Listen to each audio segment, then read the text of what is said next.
ये तस्वीरें आप देखिए, कई राज्यों में बताया जा रहा है क्योंकि आज जो चौथा दिन होता है उसमें उगते हुए सूर्य को अर्घ्य दिया जाता है और विशेष तैयारी के साथ लोग अपने पूरे परिवार के साथ किस तरह से घाट पर पहुंचते हैं, नहाए खाए खरना और फिर तीसरा दिन जब डूबते हुए सूर्य को अर्घ्य दिया जाता है और चौथा दिन यानी कि उगते हुए सूर्य को अर्घ्य देने के साथ इस छठ महापर्व का समापन हो जाता है। तस्वीरें आप देखेंगे, आपको सिर्फ एक राज्य बिहार या झारखंड की नहीं बल्कि अब पूरे देश और दुनिया में भी छठ का ये महापर्व मनाया जाता है और इसी तरह अलग अलग घाटों पर जो रौनक है वो दिखाई देती है। तस्वीरें आपके टीवी स्क्रीन पर आप देखेंगे, लोग अपने परिवार के साथ यहाँ पर पहुँचते हैं, नाचते गाते हुए महिलाएं गीत गाती हुई नजर आती हैं और इंतजार अभी भी कई जगह पर किया जा रहा है कि जब सूरज निकलेगा तो उसे अर्घ दी जाएगी और उसके बाद इस महापर्व का समापन हो जाएगा। आप देखिए, लोगों के हाथों में आपको पूजा की थाली दिखाई दे रही होगी। निर्जला व्रत इसके लिए किया जाता है, जो व्रती होती हैं, और उसके बाद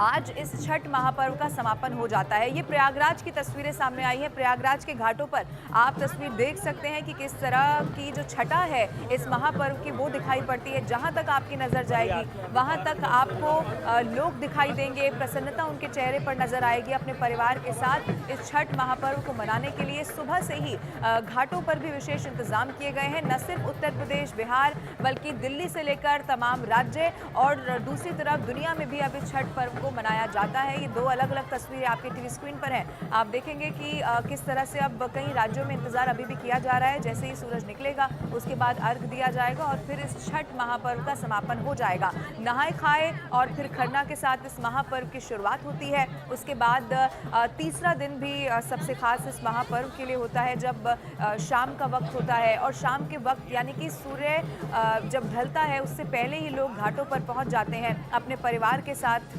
और आज का भी दिन सबसे अहम, चूंकि आज ही के दिन यानी कि 4 दिन का ये महापर्व होता है और चौथे दिन इसका समापन हो जाता है। दो अलग अलग तस्वीरें हैं आपके टीवी स्क्रीन पर। देश भर में महापर्व छठ की कैसे रौनक देखने को मिल रही है आप देख सकते हैं इन तस्वीरों के जरिए।